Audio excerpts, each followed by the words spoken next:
Hello, friends, and welcome to Sleep Tight Stories, a short message for grown-ups. Please consider supporting Sleep Tight Stories and our mission to bring calming entertainment to children at sleep time. In return, you will continue to receive ad-free stories, extra and exclusive content, shout-outs, and more. Please visit us at patreon.com/sleeptightstories. A link can also be found in our show notes. Thank you. I would like to say hello to a few friends today. Hello to Alicia, Maeve and Wallace, and Campbell and Tegan. This episode is a story about some young raccoons who are invited to a party at their friends'. Their mother reminds them of the things they should and shouldn't do at the party, and then sends them off to their friend's house. While they are there, the mother goes by and sees that the children have not listened to her. How can she help them to learn?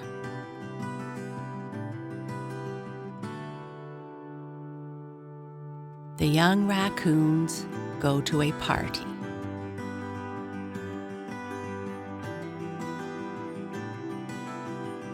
It was not very many nights after Big Brother had tumbled from the maple tree when he and the other children were invited to a raccoon party down by the pond.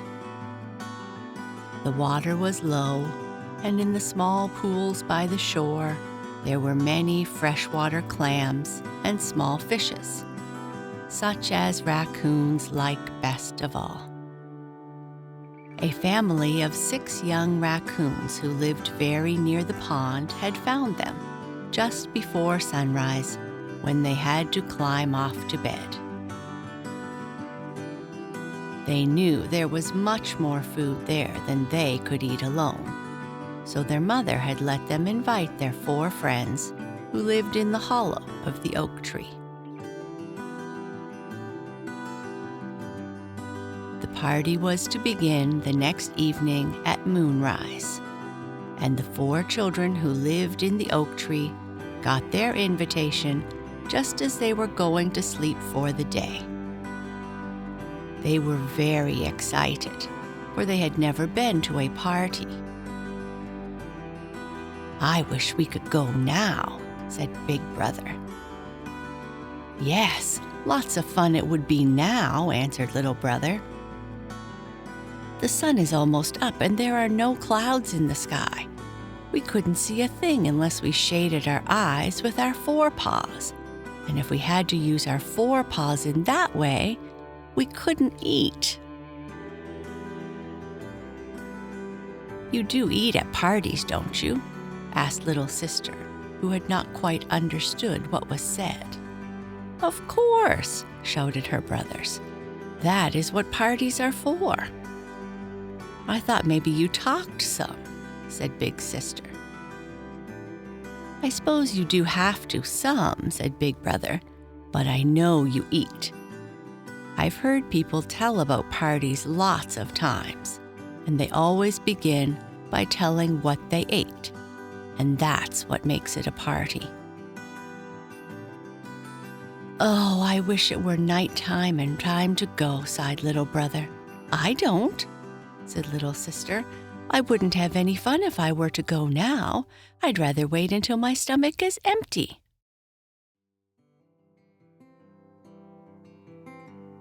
"There," said their mother.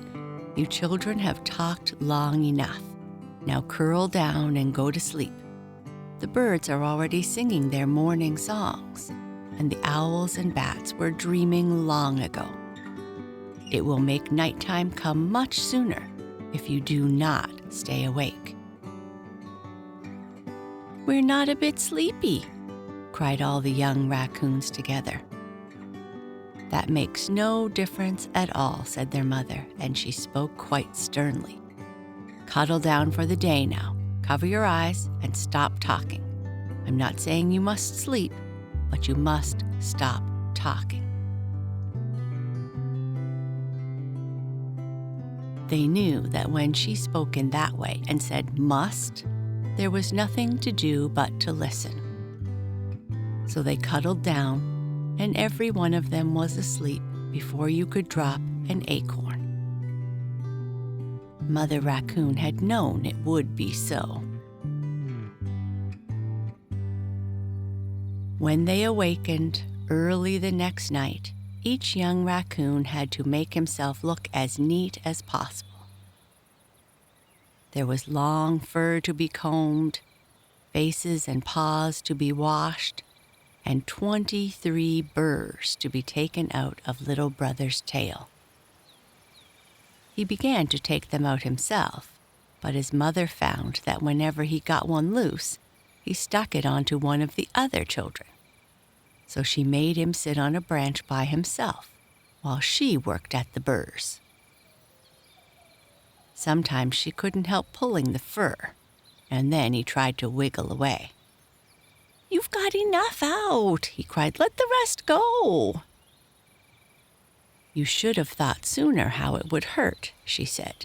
"You have been told again and again to keep away from the burrs." Then she took out another and dropped it to the ground. "Oh," he said, "let me go."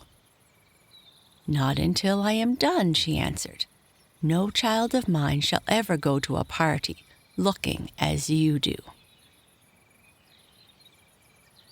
After that, little brother tried to hold still, and he had time to think how glad he was that he didn't have any more burrs than he did. If he had gotten more onto himself, he would have had to wait while they were pulled off again, and then they might have been late for the party. If he had been very good, he would have been glad they didn't have to hurt as he was. But he was not very good, and he never thought of that. When he was ready at last, Mother Raccoon made her 4 children sit in a row while she talked to them. "Remember to walk on your toes," she said, "although you may stand flat-footed if you wish. Don't act greedy if you can help it. Go into the water as much as you choose, but don't try to dive, even if they dare you to. Raccoons can never learn to dive, no matter how well they swim. And be sure to wash your food before you eat it." All the raccoons said, "Yes, Mom," and thought they would remember every word. The first moonbeam shone on the top of the oak tree, and Mrs. Raccoon said, "Now you may go. Be good children and remember what I told you. Don't stay too long. Start home when you see the first light in the east." "Yes, Mom," said the young raccoons as they walked off very properly toward the pond. After they were well away from the oak tree, they heard their mother calling to them, "Remember to walk on your toes." Raccoons cannot go very fast, and the moon was shining brightly when they reached the pond and met their 6 friends. Such frolics as they had in the shallow water, swimming, twisting, turning, scooping up food with their busy forepaws, going up and down the beach, and rolling on the sand.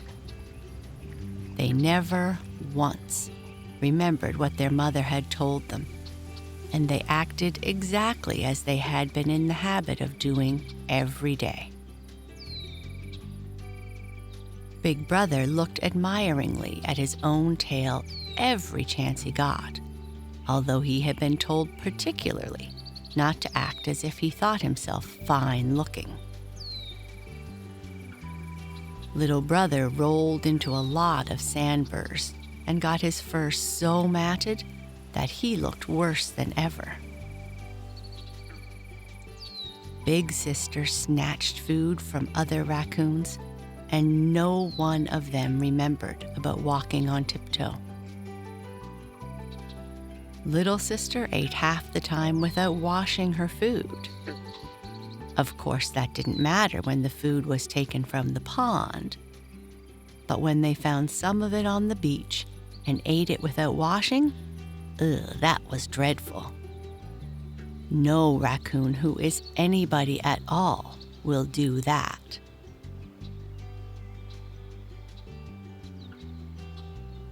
The mother of the family of 6 looked on from a tree nearby. The children did not know that she was there. "What manners," she said. "I don't think I will invite them here again." Just then she saw one of her own sons eat without washing his food, and she groaned out loud. "Oh, my children are forgetting too," she said. "I have told him hundreds of times that if he did that way every day, he would do so at a party. But he has always said that he would remember." The mother of the 4 young raccoons was out hunting and found herself near the pond. "How noisy those children are," she said to herself. "Night people should be quiet."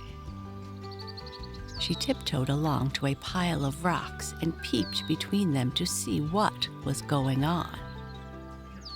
She saw her children's footprints on the sand. "Aha," she said, "so they did walk flat-footed after all." She heard somebody scrambling down a tree nearby. "Good evening," said a pleasant raccoon voice near her. It was the mother of 6. "Are you watching the children's party?" asked the newcomer.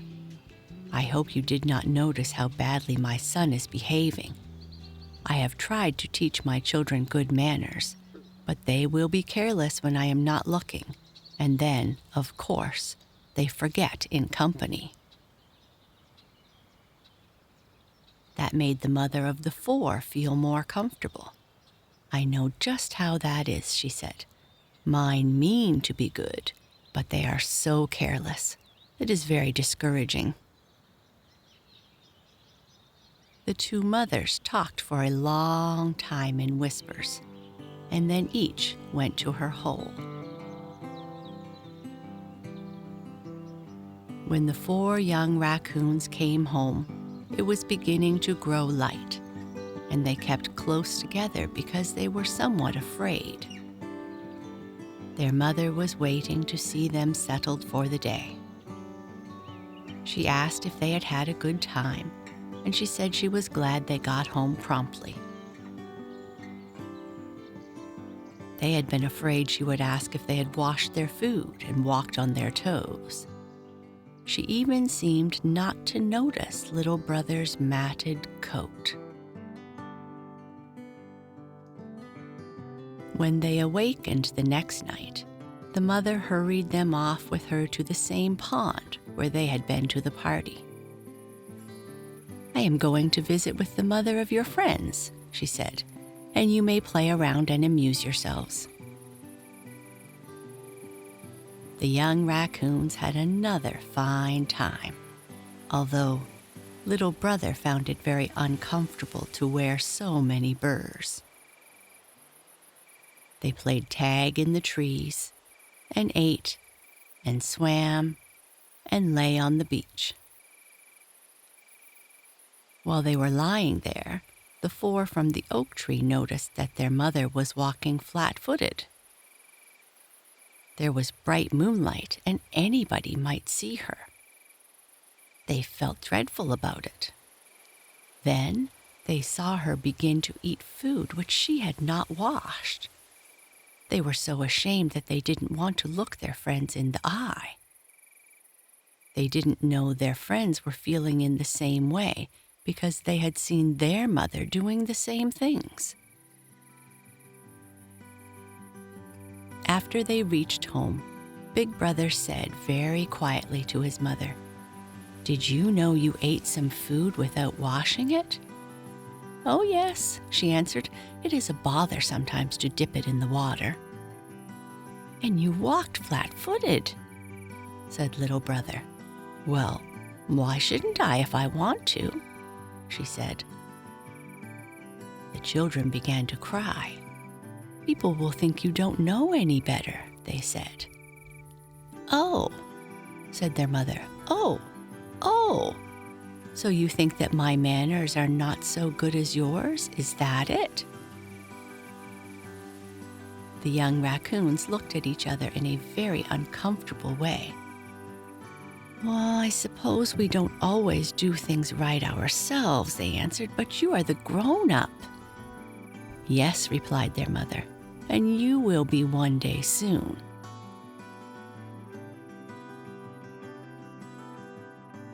For a long time, nobody spoke, and little sister cried quietly. Then Mrs. Raccoon spoke more gently. "Sun is rising," she said. "We will go to sleep now, and when we awaken tomorrow night, we will try to have better manners, so that we need not be ashamed of each other at parties or at home." Long after the rest were dreaming, Big Sister nudged Big Brother and woke him. "I understand it now," she said. "She did it on purpose." "Who did what?" he asked. "Why, our mother. She was rude on purpose to let us see how it looked." Big Brother thought for a minute. "Of course," he said. "Of course she did. Well, she won't ever have to do it for me again." "Nor for me," said Big Sister. And then they went to sleep. Good night. Sleep tight. Not afraid to fall if this is something real. Not afraid to find our way whenever what we feel might roam. Time can only make this glow. This firestone